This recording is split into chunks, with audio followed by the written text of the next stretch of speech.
Hey guys, welcome in. We're coming off our week break, the first time in 13 weeks straight of UFC action. So thank you guys for joining us again.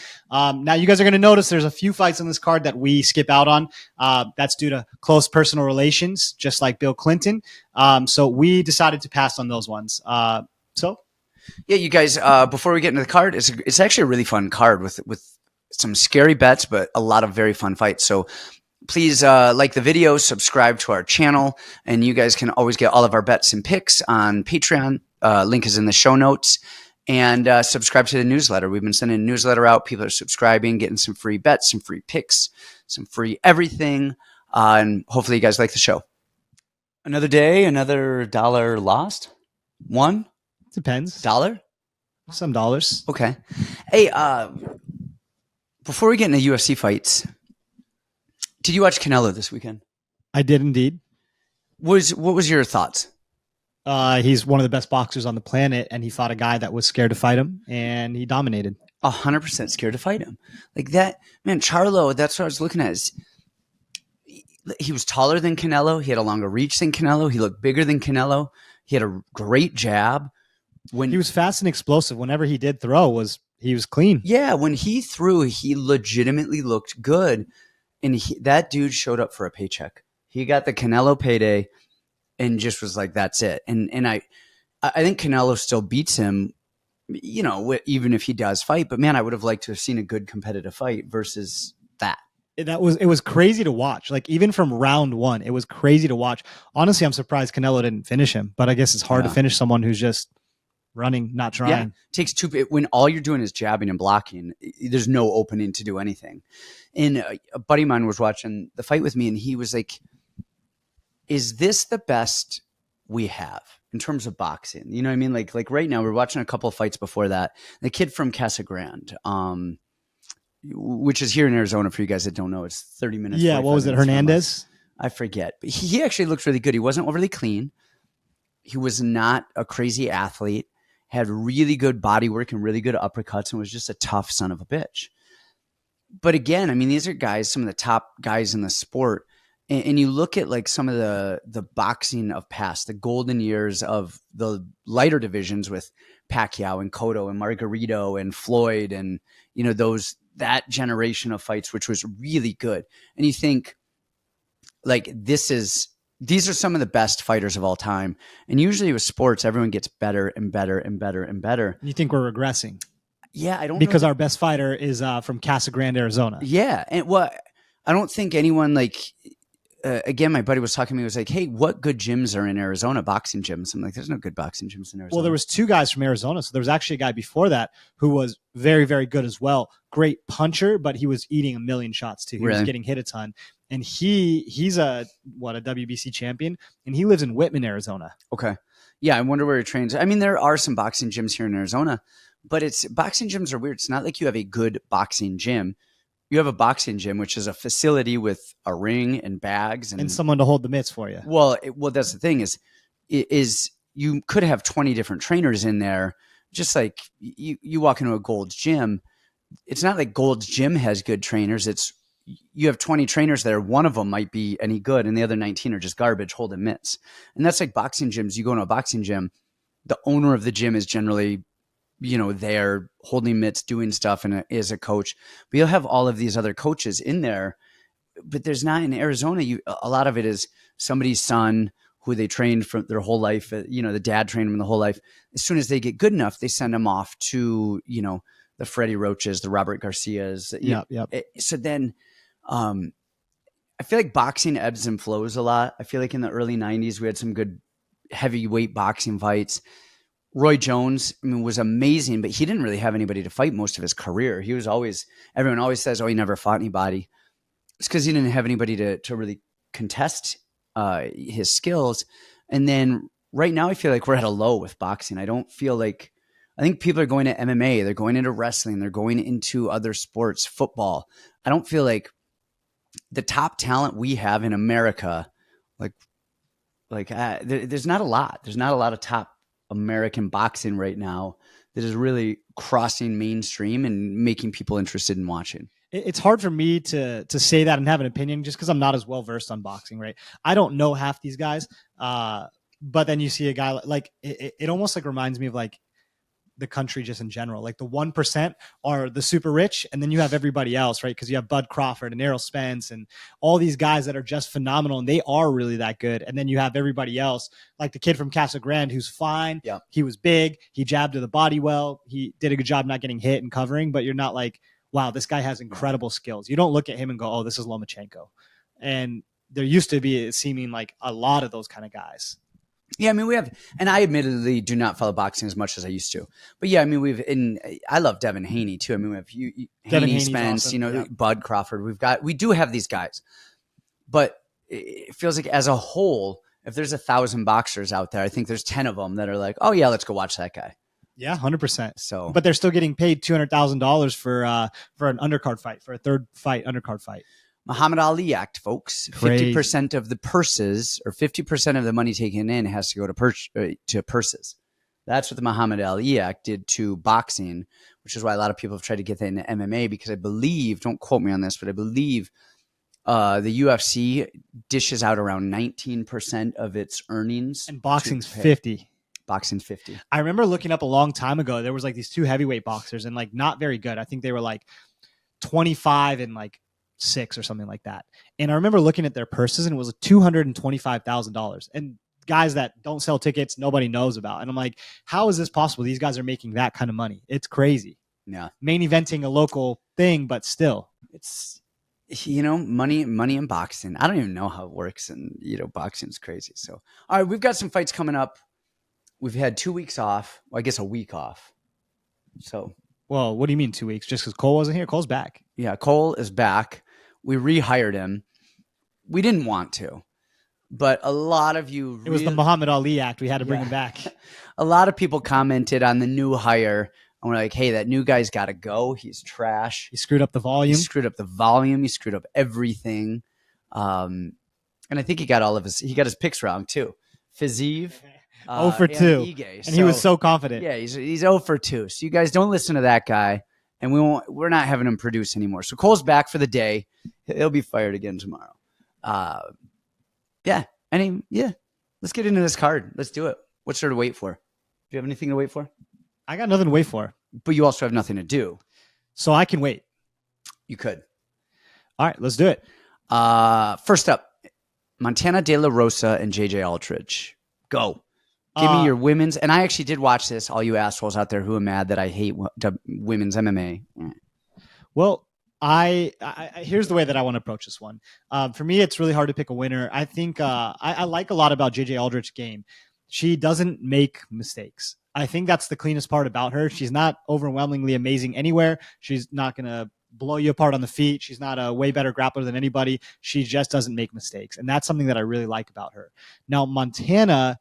probably not the greatest striker, but she just hangs on you and makes fights super, super close. And so the way that I really wanted to approach this fight is the spread bet. Whoever is the plus 3.5 on the spread bet, that's what I want to take, because I figure most of these rounds are going to probably be close. If Montana gets her down in the first, then I imagine JJ will probably get her down in the second, and we're going to have a 29-28 or split decision one way or the other. If I have to look at this, I think that Montana, her body's probably going to make the difference.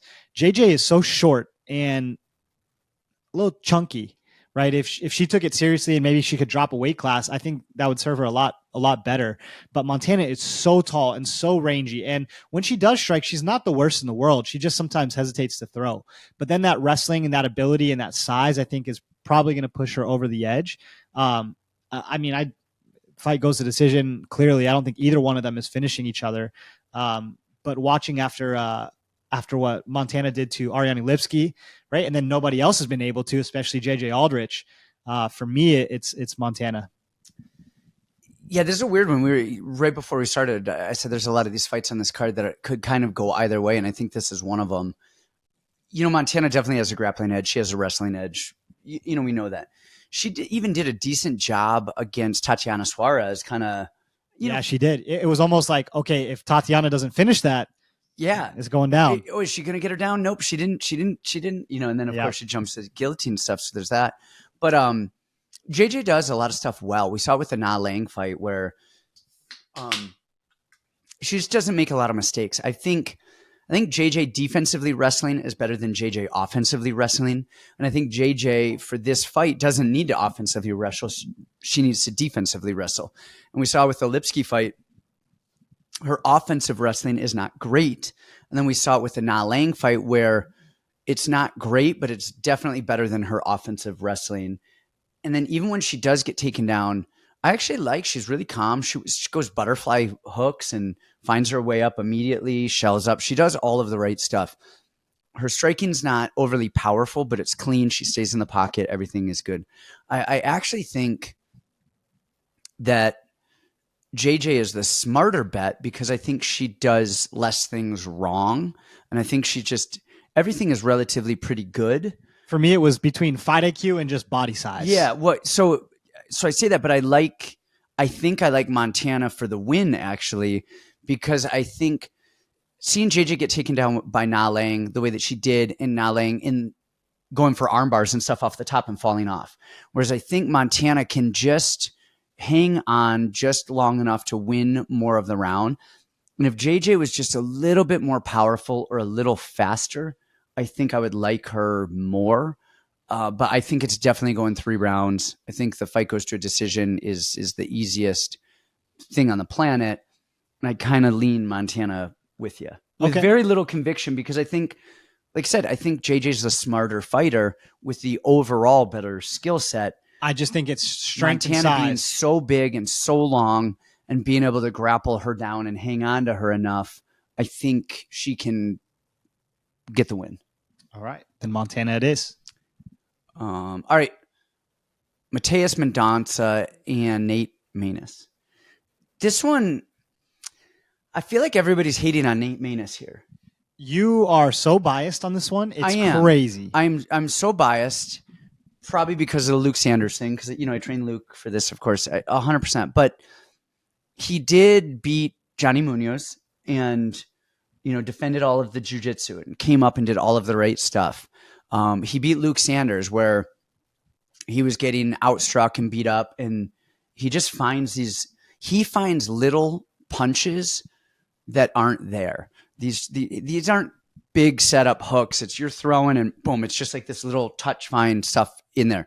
He moves well. I don't like that his chin is up in the air as much as it is. He kind of floats it. But he gets taken down. He gets back up. He defends pretty well. He's got good cardio. I don't know why in the hell he went to 125. Both of these guys, they're both 35ers that are going, let's go at 25. Usually they would look at each other and go, hey, we're both 35ers. Let's just stick at 35 for this one. And so he got mauled by Umar Nurmagomedov.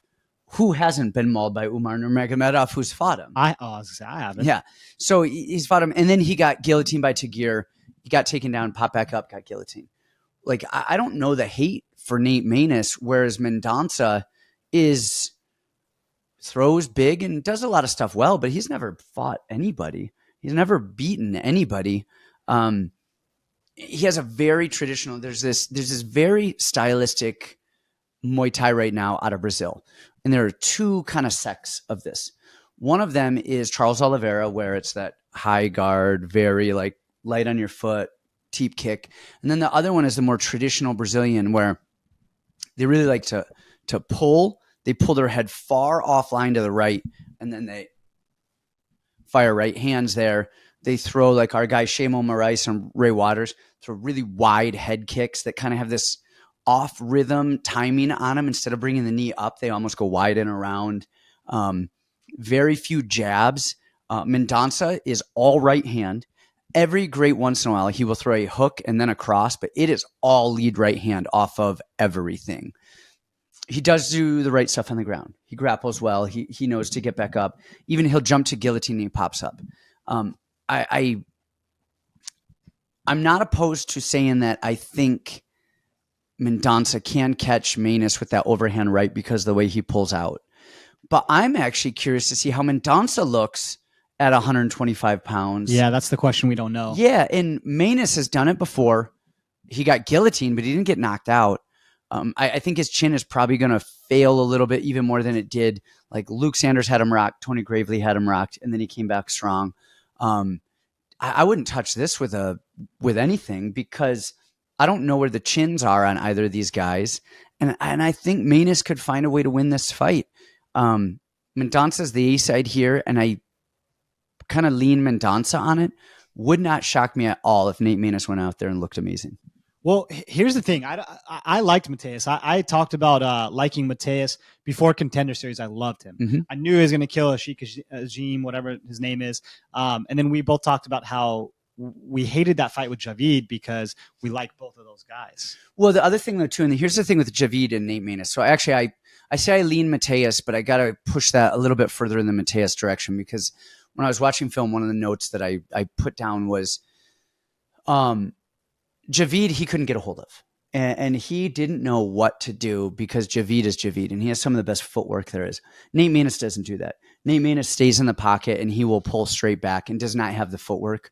So I think Mateus is going to find that chin a little bit more. And he cracked Javid several times. Yes. I honestly was really surprised he even touched Javid because he came with the widest, most predictable, obvious shots ever and spinning, crazy, jump knees, everything that was like kind of stupid. And he was still catching Javid hard. And then he intelligently wrestled him when he couldn't swing on him. So, I mean, all right. I'm pushing Mateus here even a little further, but man, I think everyone is just counting Nate Maness out, and I find it strange. Nate Maness at 125 is just a horrible idea. He's 5'10", and he's like muscular. Like he's not super skinny. Like he has muscle on him. I think this weight cut's going to be a horrible idea for him again. I mean, did you see that picture of him the first time he made it? Oh my gosh, he looks like Skeletor. So the other dude, Mateus, he's 5'6", and he's like main training partners with that guy that just went to decision with Manel Kopp. Is he? So they're EPO'd out. They're good. No, they're EPO'd out of their minds. It's in the acai. Never mind. So the fact that this, like, I love the Maness, like confidence and trying to find a path to victory for him. I can see the boxing being a thing, right? His hands are really clean. He moves well. He's tall. At the end of the day, EPO from that gym, I mean, it's crazy. The chins, the EPO. So I actually retract my EPO statement. I don't know that these people are on EPO, and I'm not accusing anyone of being on EPO. Just lots of acai. Just all of a sudden, you have a couple gyms in Florida and a couple gyms in Brazil where nobody is getting tired anymore at all. That used to get very tired. Oh, maybe even our headliner on this one, Grant Dawson. I'm not saying it. I don't. And then all of a sudden, gym out of Florida, he's just like, I'm not saying names and gyms. I'm just saying there's something in the Florida weather, and it's a very similar climate to Brazil, which is why they like Florida. There you go, and it's very good for the lungs. All right, next up. So I think we're both on Mendonca. But again, you guys, I like Nate Maness, man. I think he's tough. No, it's his walking papers out, here, man. All right, we're gonna skip probably Vennessa and Murata. Vennessa trained with us for a long time, her entire UFC career except for her last fight. So we're gonna skip that. We're gonna skip Qileng, who has been training with us for a couple years now, right? I think. Yeah. We got a whole Mongolian contingency over there. We've got Haley Alatong, we've got Qileng, we've got Mahashate, and then we just got a new Mongolian as well. Immortal Lotus, BC. So we've got a lot of them. And then, man, we're skipping through these. This is flying. Chris Gutierrez and Montel Jackson in a fight I really wanted to see. I'm not interested in that fight at all, so let's skip it. Were you not? I don't care about that fight. It was a boring fight, so let's skip that one. It's dumb. We're going to skip it. No, Montel Jackson is out. It looks like Chris Gutierrez has a new opponent, but a week later. So we'll see how that goes. Okay. Again, we're skipping through a lot of these. Karolina, It's on you now. I was doing all the pronunciations before. Karolina Kowalkiewicz. Jeez, Karolina. KK. Karolina. We call her KK. Against Diana Belbita. Man, I am exhausted. You guys have to go. I think I'm done here. I think that took it out. All right. So Belbita, she's, man, watch. She's fine. So, she's gorgeous. So, but look at the punches. I'm going to put the mic down for a second. This is literally her.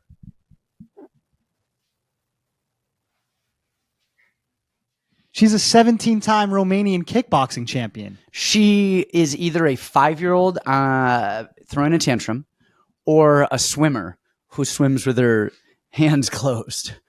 And then I can relate. Yeah.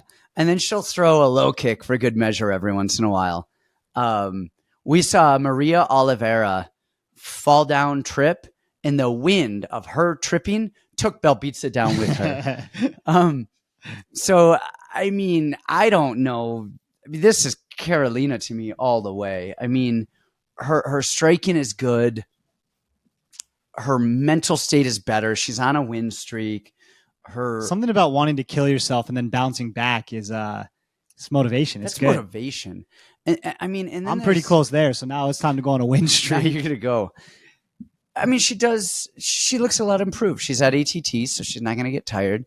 She defends. When she used to get so tired, too. She defends her takedowns better. I mean, Vennessa wasn't putting up the best offensive wrestling against her, but she did the right stuff and stayed outside and used her jab. And she looked good. She looked good. She looked improved. She looks to be the way better fighter than Diana. I'm on the Karolina train all day long. I'm with you too. This one I spent a lot of time on this morning, and Belbita's fine. The thing that I do like about her is her volume. And actually, one fight that I was really impressed with is the Gloria DePaula fight, because Gloria DePaula legitimately is like one of the best 500 fighters like on the planet, like in women's MMA. Like her striking legitimately is good. She does a lot of things really, really well, and the fact that she keeps getting like robbed split decisions, it's driving me insane. Like Rob split decision to Maria Oliveira, and then right after that Invicta. Like she's good. She should be in the UFC. And that fight was actually close with Belbita, just because of volume, just throwing it out there. Well, head down and throwing. She just eats all of the punches on the top of her head. And that's how you say, like a rhino. She just swims. Yeah. Honestly, it came down to this for me, and exactly what you're saying. She throws those punches super wide like that, just like you said. And Karolina of old was not good to me. Actually, how do I phrase this? She's old now, but Karolina of old days was not so good to me. Everything was so wide, but no power on it. All of a sudden, she sits down on all of her punches. She presses forward the entire time, and she strings insane volume together. So every time that Belbita's coming with those over-the-top kid punches, Karolina's sitting down on those punches, pressing forward, and throwing straight, heavy, clean shots. Honestly, the part that I was most impressed with is her top control. When she took down Silvana Gomez-Juarez, I honestly think that's a great fight for film, because I think Gomez-Juarez is a cleaner version of Belbita with the hands. She doesn't throw as many leg kicks, but her hands, I think, are and a lot more power. A lot more power. And weirdly, well, not even weirdly, way better takedown defense. Way better takedown defense. And you saw one thing that cripples have better takedown defense. It's crazy. And so I actually was watching a few things because I needed to see the takedown. So Hannah Goldie took her down twice. And one thing that Karolina did in the fight against Silvana Gomez-Juarez, she keeps that high guard. She's pressing, and Gomez threw a kick, and she just presses on the chest and grabs the leg and takes her down. And then not only did she take her down, she kept her down for the rest of the round. I can't remember what fight it was. Maybe it was the Maria Oliveira fight. Is Belbita got down the exact same way. She threw a kick. Someone just grabbed the leg. Yeah, it was Maria Oliveira. Yeah. Didn't even like blast double her, like just pushed her over. Yep. And that's exactly what Karolina does, because she keeps things right in front of her. So, all things equal, I think the striking, if it was just a kickboxing match, maybe it's close. Maybe it's close on volume. Maybe it's close on kicks. I don't know. Maybe it's close. It's a 40-year-old woman. But you got the grappling upside, and it's a huge grappling upside. I mean, it's not even in the same stratosphere. I like KK all day. All right. Next up, we have Bill Algeo, Mr. Perfecto, and Alexander Hernandez. The Great. Go. Give me your thoughts on these two fine gentlemen. Okay, I was back and forth on this one. A lot, right? Like kind of like no, not a lot. Really? Like this one, I've watched a lot of film on. I was all over with it. Here was my worry. The narrative I think is overblown on Hernandez gassing and everything like that. I think a lot of times it's taking someone like a Billy Q to press the action on him, to suffocate him, to really wear him out. If we didn't have the Jim Miller fight, I think Algeo would be minus 300 here, right?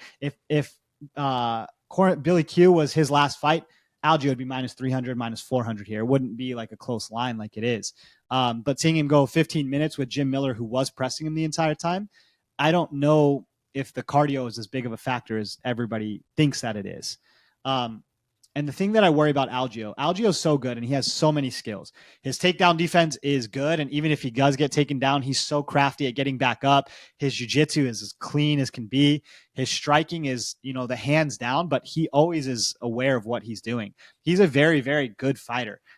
He's the ultra vet. He just is an ultra vet, period. Unlimited cardio, just does everything well. I love Algeo. The thing that I worry about is that Algeo is not going to press Alex enough to make him need to fight to tire him out. And then we're going to get a guy throwing the really big, like noticeable punches and big leg kicks and big moments versus the guy that's kind of throwing pitter pat here and there. What I'd love to see from Algeo is offensively wrestling. I'd love to see him use the big frame to take Alex down, press him, wear on him, top control him. I think Algeo is a smart enough guy to do something like that. I think the first round is going to be tough, and I think Alex will have a lot of moments. But at the end of the day, I do think the cardio will take over. And just honestly, the veteran savvy. Like originally looking at this, I was like, Algeo easy. And then the more that I thought about it, I was like, man, Algeo is going to let Alex get off on him a lot. He's going to sit back and kind of counterpunch, and Alex is going to control the center of the cage in the distance. And then I switched back to, no, I think Algeo can do enough to tire him out and just give him a vet lesson and put enough volume together. So for me, it's back to Bill Algeo. Okay. The issue that I had with this fight, and you touched on a lot of them, was, of course, at first the cardio of Hernandez. But like you said, he's not death gassing. It's not like Billy Q. I think it's more of a will than it is the death gas. Yeah. Billy Q will death gas anyone, and he will go crazy. But against Jim Miller, his cardio looked fine. That said, Jim Miller was hitting him a lot, but wasn't. Hernandez was able to move when he wanted to move and had the comfort level that he wanted to have. And so I don't think there's a death gas situation. On the other side of that, Bill Algeo, he does have good cardio, but he slows down too. You watch him in that Brito fight, and he recovers well after the round and at the start of a new round. At the end of that first round, he was getting a lot slower as well. So in there, that pace was there. Don't get me wrong. But I feel like Algeo is winning a lot of these. So first of all, I feel like he's losing almost every first round. And then people really gas out, and then he ends up putting it on. Yeah. But what happens if Hernandez wins that first round, like say Joanderson Brito, but doesn't gas out at the same level that Brito does, or somebody else? And then watching who I don't think is going to be able to do this at all, but Andre Fili just constantly throwing head kicks and landing them at Algeo, and him not adjusting and moving. It just made you think like, hey, like he hit you with it once, come on, at some point we have to adjust here. But then on the other side, I look at Hernandez, and for Hernandez to win, I think he needs to use his athleticism and hate. Like when he came into the UFC, just swinging. We talk about this every Alex Hernandez fight. Mm-hmm. Just going out there and swinging. But now that he's not going out there swinging for the fences, and he starts trying to touch up and touch, like I don't know that he's really going to out-touch. The touch master. Yeah. And so then it's got to be like press, and then it has to be volume. And can he keep that volume with Algeo, who's a volume machine? And that's the thing. And so I really am torn here. I really don't think that Hernandez's cardio is as bad as it seems. This is kind of that Mendonca Maness fight, or even the JJ fight, where I give all things IQ to Bill Algeo, even cardio, but the volume of Alex Hernandez is what I wonder about. And if he doesn't death gas, and it's a small cage, so Algeo is not going to have the space to be running around and moving and going. I think that Hernandez can out volume him, and Algeo is not a guy who's hurting people.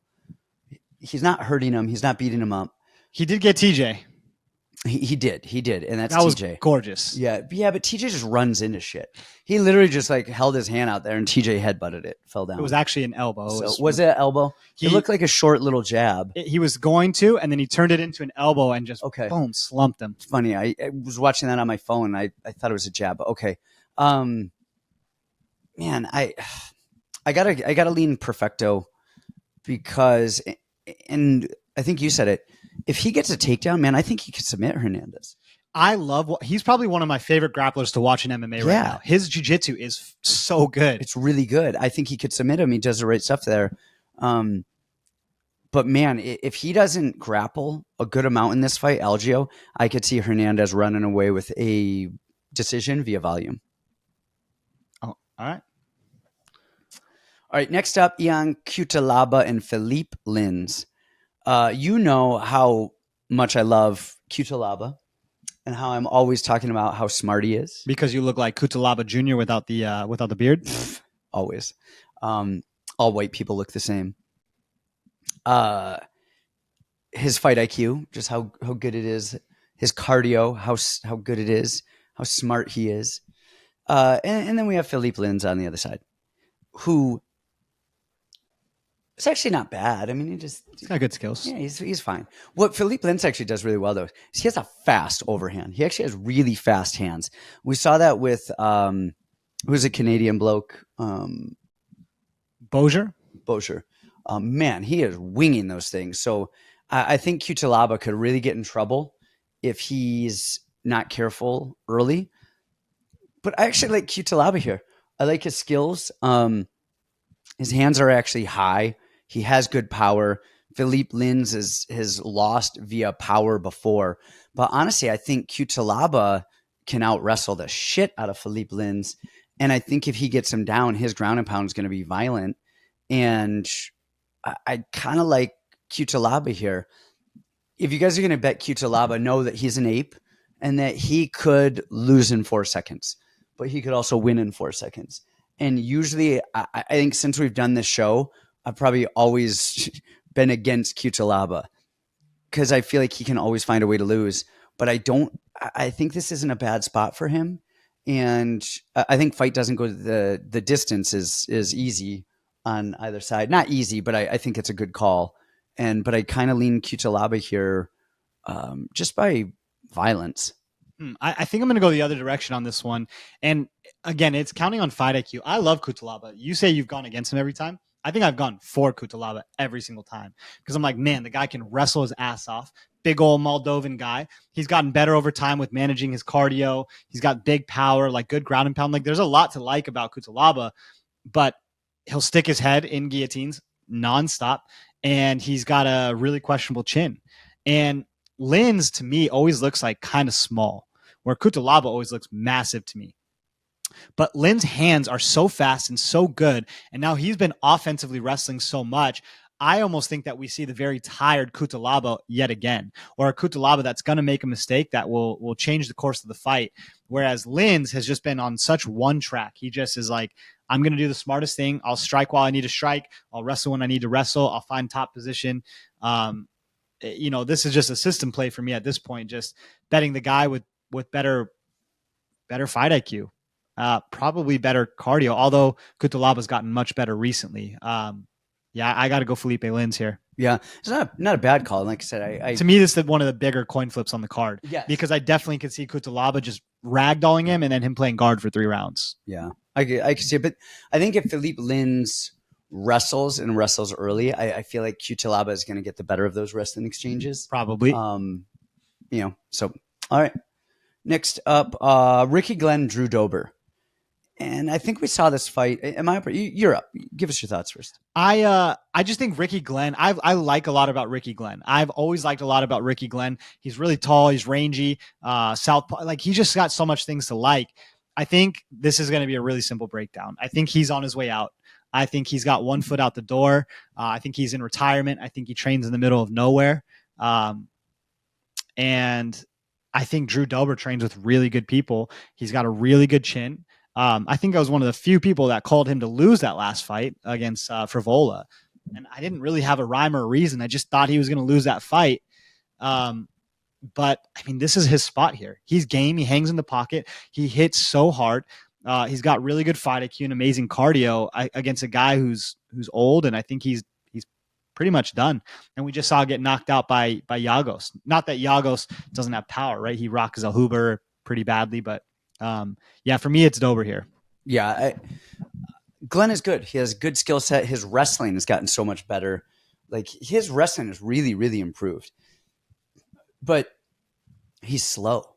He's just slow. His hands are not what they used to be.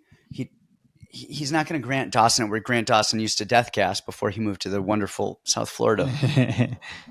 And he does all the right stuff, but he's on his way out and he's slow. And Dober has a gas tank, and Dober is fast and he hits hard and he's in your face. His movement in and out is so beautiful. And if he does get taken down, he will work his way back up. I think he does all of the right stuff. I think he's going to catch Ricky Glenn quite a bit in the exchanges. But I actually think it'll probably go a little bit longer. I think a lot of people assume it'll be similar to the Yagos fight, but I actually think it'll go over a round and a half into round 2, into round 3. I think Ricky will be a little more conservative just because that last fight. Yep. And, lightning doesn't always strike twice, where Dober could beat the crap out of Ricky Glenn, but just not get the finish right off the bat, or maybe even at all. But I do think Dober looks for the finish, and I think he's always fighting, and his style is very finishing friendly, especially against a Ricky Glenn, the way that they match up, because Dober throws a lot of volume, but he also throws fast and hard, and he has good cardio. So every time there's an exchange, it could be a possible fight ender. But I think it'll actually probably go a little bit longer than that Yagos fight. All right. We're cruising on this one. This is going to be the fastest podcast we've ever done. Alex Morono, Joaquin, Buckley. This is, man, like Morono, we know, watches a lot of film. He does, we always talk about that because he always talks about that. He has this really boxy, weird style. He always looks so bad to me on a technical level, and then he just wins. The dude can fight. It's just weird. He can fight, and he can fight well. I don't know. What would you call him? If you had to describe him, he's just a well-rounded guy, but I don't know that his striking is great. His offensive or defensive wrestling is great. His jiu-jitsu is great. He's just a dog. He's a tough, scrappy. Yeah. I mean, he's just a tough dog who's there, and he's good. And then on the other side, you have Buckley, who is a really good striker with really good hands, dynamic kicks, very improved wrestling, which we saw, in the Abdul Razak Alhassan fight, and much improved cardio as well. He moves well. I think Morono is going to have a really hard time tracking Buckley, and I think he's going to end up running into a lot of stuff from Buckley. I really like Buckley here. I think Buckley at 170, with the improved wrestling that he's shown over his UFC tenure, with the improved cardio over his UFC tenure, with the improved fight IQ, I really like Buckley here. And I think Morono always overachieves with his skill set. And I think his cardio and his fight IQ do that for him. But skill for skill, I got to give everything to Buckley. And I don't really know that there's a hole big enough that the IQ and the cardio can overcome. Well, and then he's also at an athleticism disadvantage too, and an age disadvantage. Like I'm with you. I love Buckley's boxing. I love his range. Right, he's like a Taekwondo guy from way back, and that's why he hit the spinning stuff. So he does so many things well. His striking's come a long way. His wrestling, I thought, has always been pretty good, but you're right, it's gotten way better lately. Man, it's I guess I see a lot of people on Morono, and I don't really understand why. For me, this one's really clear. Buckley here.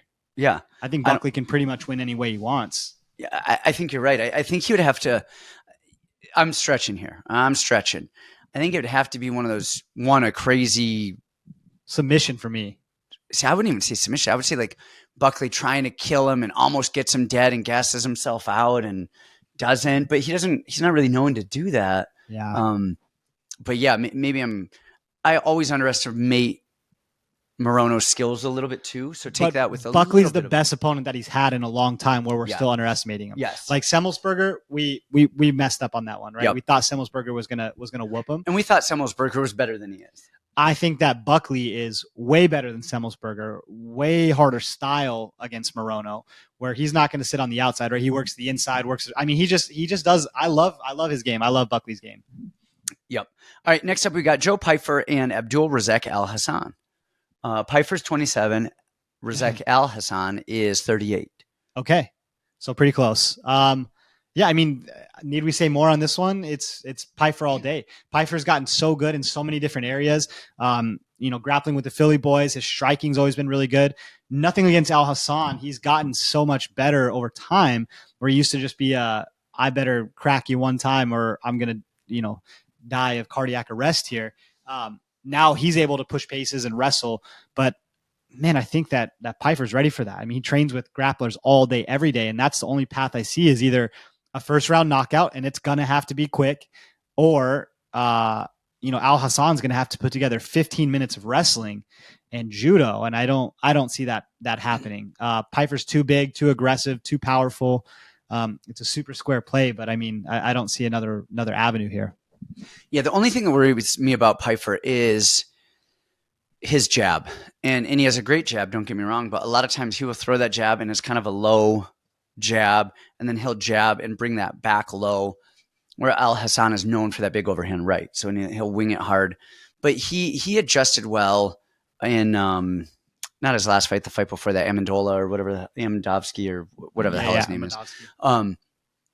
But Pyfer, what I like about Pyfer is that first of all, he's really well-rounded. He can wrestle, he can jiu-jitsu, he can strike. Doesn't really kick. I don't know if he even knows what those are, but his really clean boxing. And what he does really well is he maintains the distance that he wants to fight at while he's pressing. So he will get right in your face and press. But the second you start pressing him, he'll inch away to make sure that he is at the range that he wants. And he does a really good job of maintaining that distance with his jab, because as he starts backing up, if you start pressing, he starts sticking that jab. Now all of a sudden that keeps that person away, and then he can go back to pressing. Then when he is pressing and the opponents are moving around, he uses his jab to nullify their offense, but then keep the range that he wants where he wants to keep them. And I love that. He doesn't swing for the fences, but he doesn't pitter-pat either. He's very deliberate with his strikes, and everything is very like sticking and stabbing in a good solid 80 to 90% to where he's throwing it. If it doesn't knock you out, it's going to hurt and it's going to systematically break you down, but it's not going to gas him out while he's doing it. He's very measured.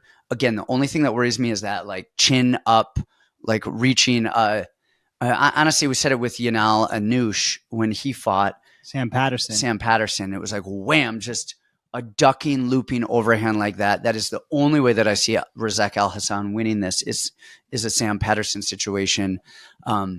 I don't see it hitting that way because he hasn't fought like that in a while. He's been a lot more reserved. Yeah. And Razak Alhassan generally tries to wrestle strikers. And if he tries to wrestle Pyfer, I think it's going to end horribly for him. And I think it'll do nothing but tire him out. And I think Pyfer will actually end up, if they end up on the mat at all, I think Pyfer's going to be the one who ends up on top more often than not.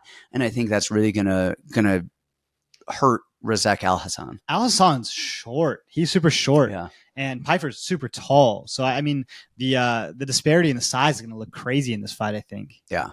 I like Pyfer here. And but this is another one I could see actually going a lot longer, because I think Alhassan, when he gets worried, he grapples a lot. And so I could see Alhassan trying to grapple a lot in this situation and it not being it's either going to be like 3 minutes in Alhassan, or I think it'll go a little bit longer. And if Pyfer does get the finish, I think it'll be later in the second or the third. Okay. All right, we've got main event time. We got Grant Dawson and Bobby Green. And man, I've been critical of Grant Dawson in the past because of his cardio. He death gasses, and his striking definitely leaves a lot to be desired. And really those two reasons. When our guy, Mark Madsen, was fighting him, we kind of knew exactly what he was going to do. Is Mark Madsen, he's got a fight coming up and he's not out here, correct? Yeah. Mark Madsen was doing most of his camp in Denmark, and then he's over in Morocco for the last couple of weeks. Okay. His Mark Madsen was out here in Arizona with us, and his wife has a very severe case of MS. And Mark moved his children out here. He has 2 kids, brought his wife out here, no other family. And when she got out here, it was just bad. And our American health system could not give her the care that she needs. And Mark was like, man, back in Denmark, she gets infinitely better care. Not only better actual medical care, but they will bring people to the house to actually like look after her. And then they'll actually bring caregivers to help with the kids for school and for that stuff as well. And then of course, Mark's family is there and then her family is there. So he has a lot of support. Mark is a great human being.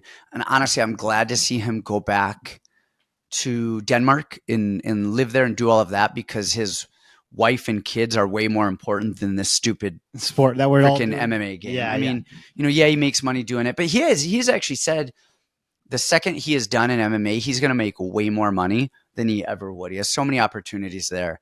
So I'm glad to see him back over there where they can get the better care. But that said, Grant Dawson, when he was going to fight Mark Madsen was supposed to fight Trikar close. Body lock, everything big upstairs, and then he went to Dawson, who's going to shoot low singles, the Gamrot wrestling, go single, tie it low, then go backside double, backside type stuff. And then he likes the body lock. And we had 7 days to drill it. and Mark is a Greco guy. And Grant did exactly what we thought he was going to do. And we did not have the time to drill it. But then he fought Damir Ismagulov after that. And I thought Damir Ismagulov is going to murder Grant Dawson because Damir knows how to leg wrestle. He's comfortable leg wrestling. And he's been at ATT for a long time too. He's going to be able to defend the leg wrestling, and he's going to be able to address the body lock because he's not fighting Grant on 7 days notice. Holy shit, was I dead wrong. So impressive. So impressive. And his cardio was better. His hands, although not great, they were fine. It's enough to let him get to where he wants to be. Yes. And then he does such a good job of getting, and the other thing, a random thing is James Krause, when Mark was fighting Grant Dawson, we ran into Krause and we were just talking. And one thing Krause said, he was like, and he had just left his gym and James wasn't saying anything bad. We're just, kind of talking. He said, bet on Grant by decision. Yeah. No, he actually said Grant was the strongest person he's ever grappled with. He said he has just this ape strength. And for him to be able to hold Mark down, who's probably the strongest person I've ever grappled with, I was amazed. But you see that when he gets on a leg, he pulls and changes these transitions so beautifully. When he goes singles, pulls it right into a double and moves it. The second they hit the ground, he's already thrown a body triangle on. Then on the other side, you have Bobby Green, who's old and awkward. I don't know that I think everyone thinks that Grant Dawson just gets murdered here. And I mean, spoiler, I think Grant Dawson wins it. But Bobby Green, Dawson's got to find Green first. And Bobby Green does a good job. First of all, his hands are low. And so he can throw these short little uppercut, shovel punches, little stuff that are just awkward angles that could land. But Bobby Green, I mean, his takedown defense is good. Grant Dawson has taken him down. If he gets a hold of him, he's grabbing him, dragging him to the mat. Bobby does a lot of stuff well. His cardio is good. He defends well. Everything is good. If he wants to win this fight, he can't be afraid of the wrestling, because if he's backing up and is afraid of the wrestling, it's just a moment of time, until Dawson finds his way in. He's got to go send. He's got to go try and finish Dawson here, because I don't think it's going to be a decision. No, I don't either. I honestly, for me, it's just, does Dawson take his back and finish him with punches from the back, or is he going to submit him? I tend to think that Dawson's submission. Now, sorry, I talked a lot on this just because this was really a interesting fight to me in terms of how it would play out. Does 5 rounds matter to you? Not really, because I don't think it's going to go 5 rounds. Okay. I mean, watch how fast that Bobby got taken down by Makhachev and dominated and leg laced and then destroyed that way.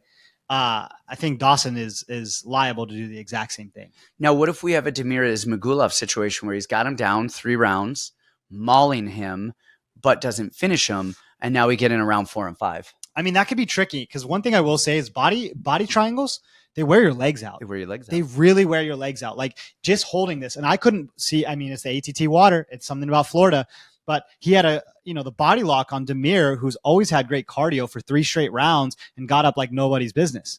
I put a body triangle on for 1 round. My legs are jelly after that. So, yeah, that could be something. It could be something, but Bobby's also super old. You know, Do you hedge after, you know, Grant wins 3 rounds and he's minus 10,000? Yeah. Do you throw some money on Bobby because it's like, oh man, maybe something? I mean, I guess happen? that's the cardio narrative, but honestly, I don't think I don't think Grant's gonna have to work that hard to get those takedowns. You're right. He just has to track him, and his striking is good enough to get into the range of him, and then he'll shoot from far away, but he's gonna get a hold of him and he's gonna drag him down. I think even a tired Grant Dawson will be able to get. And Bobby's not known as being this amazing power puncher. I mean, you know, he's knocked people out, don't get me wrong, but it's not like people are like, whoa, man, his power. That said, I mean, Dawson's a little chinny. You know, as long as Dawson, I think, can get by the first 2 minutes and not get clipped with something. And just not even fall into his rhythm. Yeah. If he falls into Bobby's rhythm, maybe it's a tough day. But if he can get past those and get that first takedown, I think 2, 3, 4, 5, 6 are coming way easier. Yeah. And Dawson has just shown much better patience too in his last couple fights. So yeah, I like Grant Dawson here. I'm curious to see how he does against, man, I think he's out fought his ceiling of technical abilities too, because I think at some point he's going to run into people who can stop his takedown. You know, again, not even a Gamrot, a Fazeev or something like that. That would be a nightmare matchup for Grant Dawson. But I think eventually he's going to run into these wrestlers that can punch as well. But now you're talking top of the division. Exactly. And I think Dawson's top of the division. Yeah, I think Dawson. And Bobby Green, where does he go? Is he top of the division? No, I think he's going backwards. Okay. So I think Grant Dawson's going to be fighting top 9 to 4 or 5 after this. Working his way up. So, all right, you guys, that is it. That is the show. That is everything. Please, like, subscribe, share, and we'll see you next time.